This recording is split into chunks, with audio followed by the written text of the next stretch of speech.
Écoutez, j'ai eu la chance de fréquenter, de côtoyer et de...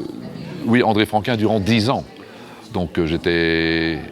D'abord, quand je vous parlais tout à l'heure d'un conte de fées, il faut vous dire que lorsque j'ai eu la confirmation par téléphone de la part d'André Franquin, la confirmation qu'il me confiait effectivement les aventures du Marsupilami, j'ai d'abord fait mes premiers sauts de Marsupilami, puis j'ai eu une trouille infernale parce que j'avais jamais véritablement fait de bande dessinée, moi.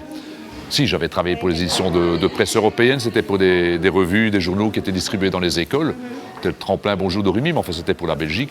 J'avais été déjà dessinateur de presse, etc. Mais vous vous rendez compte que du haut de mes 27 ans presque à l'époque, on me confiait les aventures du Marsupilami, pas n'importe quoi.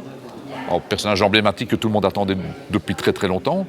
André Franquin, mon maître depuis toujours. Moi, j'aimais la bande dessinée quand j'étais gamin. Mais la bande dessinée d'André Franquin en particulier, j'avais déjà, dans le journal de Spirou auquel était abonné mon papa, j'avais déjà jeté mon dévolu sur André Franquin, Gaston Lagaffe, Spirou et Fantasio et le Marsupilami.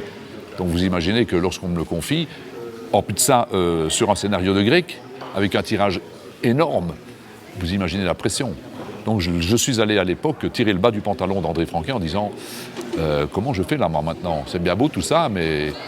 Et André Franquin m'a dit ne te tracasse pas, je suis là pour ça, c'est prévu, tu viens avec ton découpage ou sans ton découpage, tu viens quand tu veux, et on a ensemble décortiqué mes premiers découpages, on a revisité tout mon travail, et par la suite, comme le temps pressait, que mon éditeur était pressé et gourmand, on était un peu privé de temps, donc je venais directement avec le scénario et de Grec et puis de Yann, et ensemble on faisait des parties de rigolade, des sessions de travail ensemble, et armé de tous ces bons conseils qu'il prodiguait avec beaucoup de tact, en s'excusant à chaque fois qu'il me faisait une remarque, et armé de tous ces petits croquis qui étaient sur feuille volante, je rentrais chez moi, puis je me mettais à la réalisation de mes planches.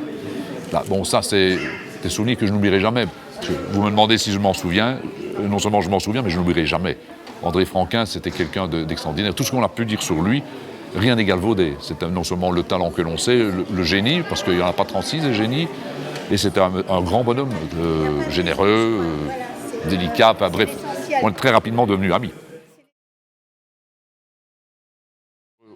Dans un premier temps, par rapport aux lecteurs, aux plus jeunes et aux moins jeunes que je rencontre, au-delà du fait que j'ai été bien élevé, on me demande souvent vous passez du temps, vous êtes généreux, etc.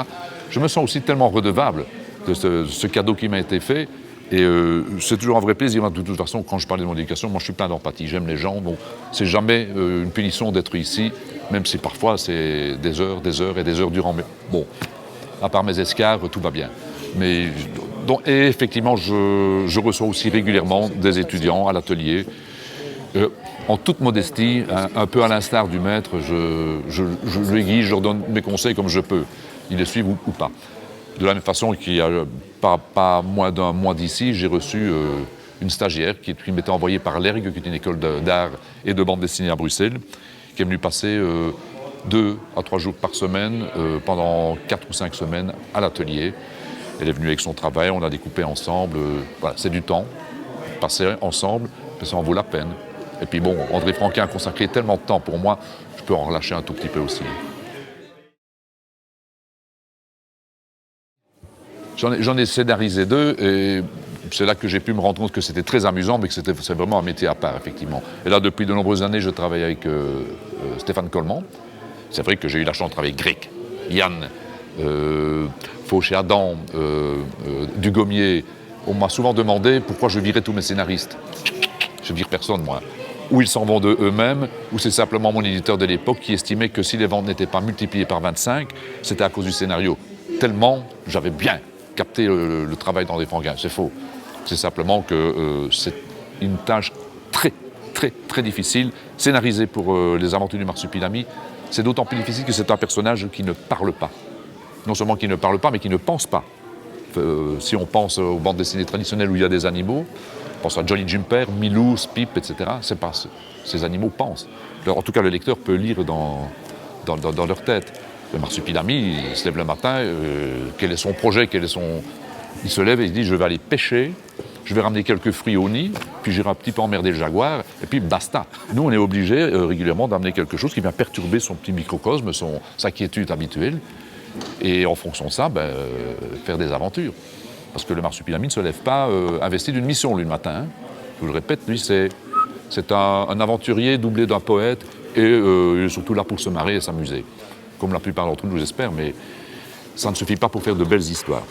Donc on amène régulièrement des éléments nouveaux, neufs. L'album qui sort la semaine prochaine et qui est ici en avant-première, annoncé à Villers-les-Nancy, attention, on va me faire taper sur les doigts, parle de féminisme et de parité. Voyez. Et l'héroïne de cet album, le héros, ce n'est pas le marsupilami, c'est la marsupilami avec la petite Bibi, la petite, et Tante Diane. Voilà. Qui va rencontrer une certaine Rosita Parquez, qui n'est pas sans rappeler une certaine Rosa Marquez. Voilà. Donc ce n'est pas qu'un métier de clown, vous savez, on est bien renseigné, c'est plein de documentation, c'est documenté, c'est pointu, c'est formidable. Rendez-vous la semaine prochaine.